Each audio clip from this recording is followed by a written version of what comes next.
All right, so today we're diving into some pretty heavy stuff. Yeah.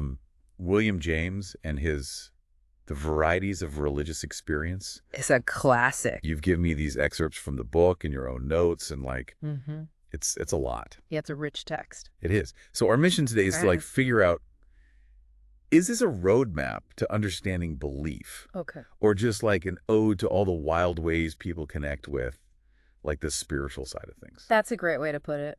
And I think James himself would appreciate that Oh. question. He wasn't really trying to create a strict system of belief or anything. Right. He was more interested in just observing and trying to understand the vast spectrum of religious experiences people have. So from the totally traditional to the way out there. Exactly. Okay. So one of the first things we hit in these excerpts is this idea of the ideal spectator. Oh, yeah. And James actually writes, I say for most of us, because it's probable that individuals differ a good deal in the degree in which they are haunted by this sense of an ideal spectator.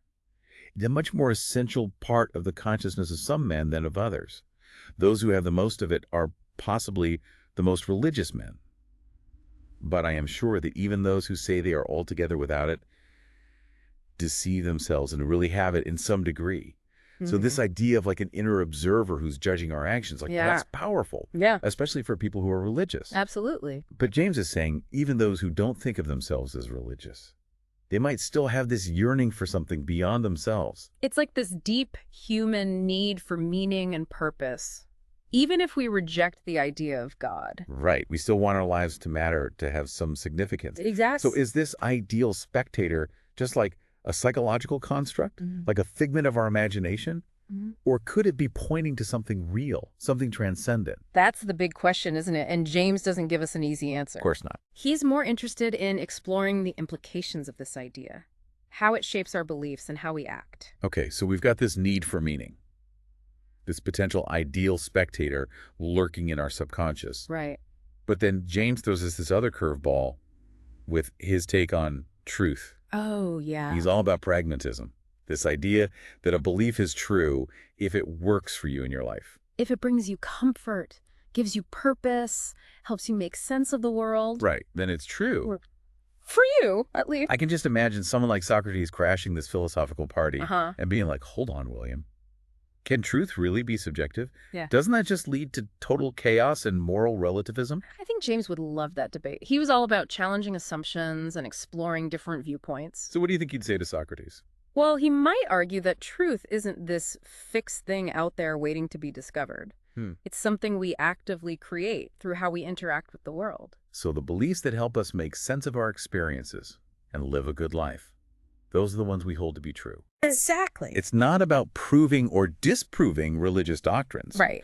It's about understanding how beliefs actually function in people's lives. How they impact their actions and choices. And that's really relevant today with all the different beliefs and worldviews we encounter. Absolutely. Instead of arguing about who's right or wrong, maybe we can focus on understanding how those beliefs shape people's lives. And how they contribute to their sense of purpose. Exactly. This reminds me of Joe Rogan's podcast.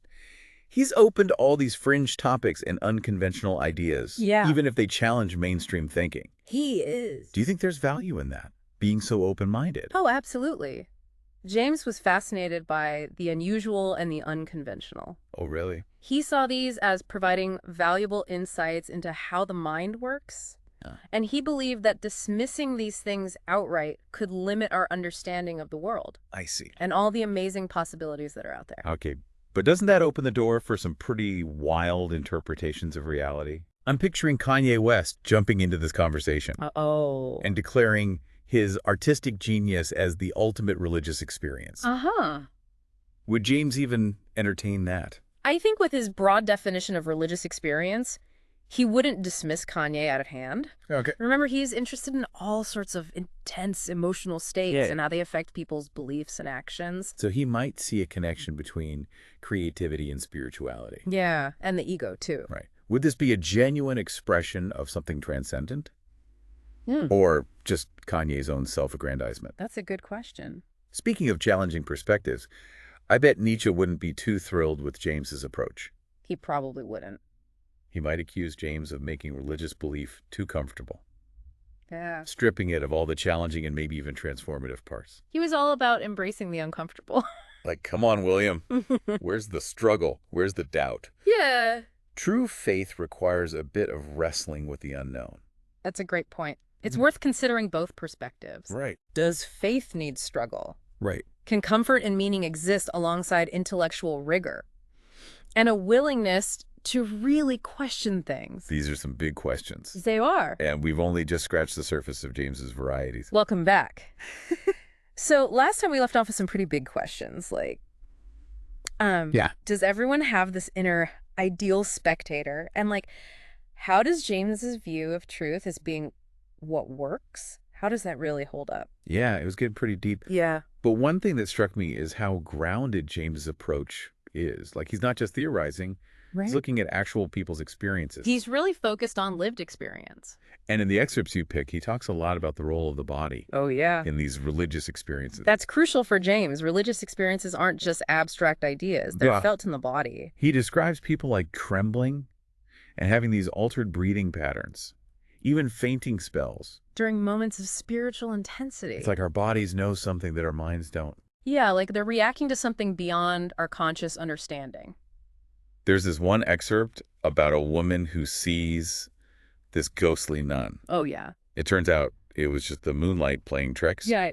But in that moment, it was totally real to her, Yeah. both physically and emotionally. That's a great example of how powerful suggestion and expectation can be Yeah. in shaping how we experience things. So are we saying that any experience that triggers this strong physical and emotional response could be considered religious, That's exactly what James is suggesting. even if it's not in a traditional religious setting? Exactly. He's expanding our definition of what counts as a religious experience. So like the awe you feel when you're standing in a redwood forest. Yes. Or the chills you get when you listen to a piece of music that really moves you. So it's a pretty broad spectrum. It is. But if anything can be religious, does that even mean anything anymore? Where do you draw the line? That's a good question. And it's something James grapples with, too. He makes this distinction between what he calls healthy-minded and sick-souled religious experiences.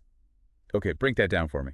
So the healthy-minded types, they focus on the positive, joyful aspects of religion. Okay, They're optimistic, see the world as good, right. and they tend to downplay the darker side of things, The suffering. the bad stuff. Exactly. Then you have the sick-souled. Okay. They're more aware of suffering and sin Right. and the imperfections of the world. Their religious experiences are often full of anguish and guilt. So like your classic happy-go-lucky yogi versus like a tortured artist type. Uh-huh. Yeah, something like that. But the important thing is James doesn't see one as better or truer than the other. Mm-hmm. He recognizes that both types can have genuine religious experiences. And those experiences can lead to profound insights. Exactly. It makes sense. Wow. We all come to these big questions with different backgrounds and personalities. We're at different ways of seeing the world. There's this excerpt where James talks about how men and women approach religious belief differently. Oh, yeah. He says women are more intuitive, and their beliefs are often established early in life. While men are more likely to question and intellectualize their faith. Right. And he suggests that maybe these differences are due to social roles and expectations. It's an interesting observation, though he's careful not to make sweeping generalizations. Right. Of The course. point is, there's no one right way to have a religious experience. Or to come to a belief system. Right. So we've got different types of religious experiences, different personalities, and a lot of room for interpretation. Yeah. It's starting to feel a bit like navigating a spiritual maze. Uh-huh. Without a map. Exactly. Well, remember, James wasn't trying to create a rigid map or system. Right. He wanted to explore the messy reality of religious life. In all its variety. And he believed that true understanding comes from embracing that diversity. Not trying to oversimplify things. But if everyone's experience is valid, doesn't that make it tough to figure out what's actually true? That's where James's pragmatism comes in again. Yeah. He's not so focused on finding absolute truth. Right. He wants to understand how beliefs work in people's lives. Do they lead to more compassion, Yes. ethical behavior, a sense of purpose? Those are the questions he's interested in. So it's not about debating theology. Right. It's about looking at the effects of those beliefs. How they show up in the real world. This is really making me think. We've gone from fainting spells and ghostly nuns to like a practical approach to interfaith dialogue. It's quite a journey. But we haven't talked about how James connects all this to the evolution of thought. Oh, you're right. There's this fascinating bit where he talks about a dog learning to open a gate. A dog? Yeah. He uses it as an analogy for how human reason develops. Okay, I'm intrigued. It starts with simple associations and then gradually becomes more complex. And for James, religious belief is part of that evolutionary process. Okay, we need to unpack that. And there's one more big question we haven't touched on. What's that? The mind-body problem. Ah, yes. The classic philosophical puzzle. How does our physical brain create our non-physical thoughts and feelings? Exactly. That's where James's idea of radical empiricism comes in. Okay, radical empiricism sounds intense. It is. It's radical because James rejects the idea that mind and body are separate things. Yeah. Instead, he says experience is the primary reality. So mind and matter are just different aspects of that experience, not two totally separate things. Right. More like two sides of the same coin. So consciousness doesn't exist apart from the physical world. That's what James believed. It emerges from the complex interactions of our brains and bodies with the environment. So we're not just passive receivers of information. We're actively shaping our experiences. Through our perceptions and our actions. Which brings us back to the dog in the gate. Exactly. Even something as simple as a dog learning to open a gate. Right. That's a form of knowing for James. That's just a reflex. Right. It's an active process of learning and adapting. So every creature, from an insect to a human, is engaged in this dance between experience and action. Shaping and being shaped by the world. And that's what gives rise to consciousness. For James, yes. It's not this mysterious separate entity. It's a natural part of our embodied existence. But what about free will? If our thoughts and actions are determined by our biology and environment, do we really have a choice? That's the big question, isn't it? It is. James doesn't shy away from it. He recognizes the influence of our instincts and habits. Our upbringing. All of that.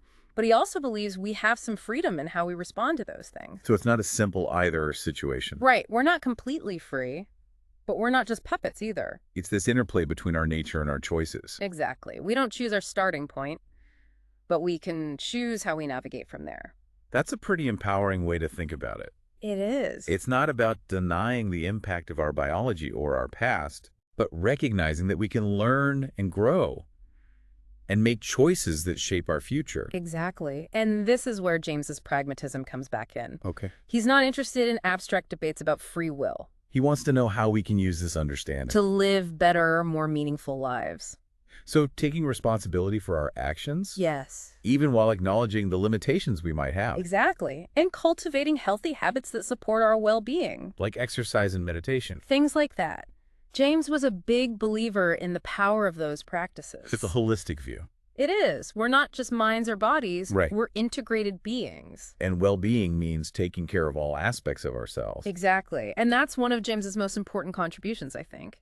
He reminds us that we're not just passive observers. We're active participants. Shaping our experiences and creating meaning through our choices. This has been quite a deep dive. It is. We've covered so much: the psychology of belief, the mind-body problem, even the evolution of consciousness. It's a lot to take in. And through it all, I'm struck by James's curiosity and open-mindedness. He had such a deep respect for the diversity of human experience. He encourages us to approach these questions with a sense of wonder. And a willingness to challenge what we think we know. And maybe in doing so, we'll discover something new about ourselves and the world. It's an ongoing journey. So on that note, we'll leave you with this final thought. What will you explore next on your own journey of discovery? Until next time, keep diving deep. So last time we were talking about that dog learning to open the gate. Oh, yeah. And how James uses that to show how our thinking evolves. But we didn't get to the mind-body problem. Right, that age-old question. How does a physical brain create non-physical thoughts and feelings? Yeah, it's a tough one. And James's approach, which he called radical empiricism, offers a really unique perspective. Radical empiricism. Yeah. Break that down for me. Well, it's radical because James rejects the idea that mind and body are totally separate things, like the traditional dualist view. Okay. He says our experience is the primary reality. So mind and matter are just different parts of that experience. Exactly. Not two different entities. Right. More like two sides of the same coin. Okay. So consciousness isn't something separate from the physical world. That's what James argued. He thought it comes from the interaction of our brain and body with the world around us. So we're not just passively taking in information. We're actively shaping our experiences. Through how we perceive things and the actions we take. Which brings us back to the dog in the gate. Right. Even something as simple as a dog learning to open a gate. Yeah. James sees that as a form of knowing. Not just instinct. Right. It's an active process. The dog is learning and adapting. So every creature, from a tiny bug to us, is engaged in this back and forth. Between experiencing and acting, shaping the world, and being shaped by it. And for James, that's how consciousness arises. Yeah, it's not some mysterious separate thing. It's just a natural part of how we exist in the world, as embodied beings. But what about free will then? If our thoughts and actions are all tied to our biology and our environment, do we really have any choice in how we behave? It's a big question. James didn't shy away from it. He knew how powerful our instincts and habits are. How we're raised? All of that. But he also thought we have some freedom to choose how we respond. So it's not as simple either. Right. We're not completely free, but we're not just robots programmed by our genes either. It's more like this dynamic interplay between our nature and our choices. Exactly. We don't get to pick our starting point, but we can choose how we move forward from there. That's actually pretty hopeful. I think so too. It's not about ignoring the impact of our past or our biology. It's about recognizing that we can learn and grow and make choices that shape who we become. And this is where James's pragmatism comes in again. Oh, okay. He's not interested in getting lost in those abstract debates about free will. He wants to look at how this understanding can help us live better lives. Right, so taking responsibility for our actions, even as we recognize the limitations we might have. And building good habits that support our well-being. Exactly. Things like exercise and meditation. James was a big believer in those. He saw us as whole beings. Yeah, not just minds or bodies. And taking care of all parts of ourselves is important for true well-being. Exactly. And I think that's a key part of James's legacy. He reminds us that we're not just watching life happen. Right. We're actively involved shaping our experiences and creating meaning through what we choose to do. This has been a wild ride. It has. We've revered so much. All these big ideas, the nature of religious experience, the mind-body problem, even evolution. James's work is so rich and thought-provoking. And through it all, what really stands out is his curiosity and his openness. He had so much respect for the many different ways humans experience the world. And he challenges us to approach these questions with a sense of wonder. And to be willing to let go of the things we think we know for sure. So maybe in that process of questioning, we'll discover something new about ourselves and the world around us. It's a lifelong journey. Well, on that note, we'll leave you with one final thought. What will you choose to explore next on your own journey? Until next time, keep diving deep.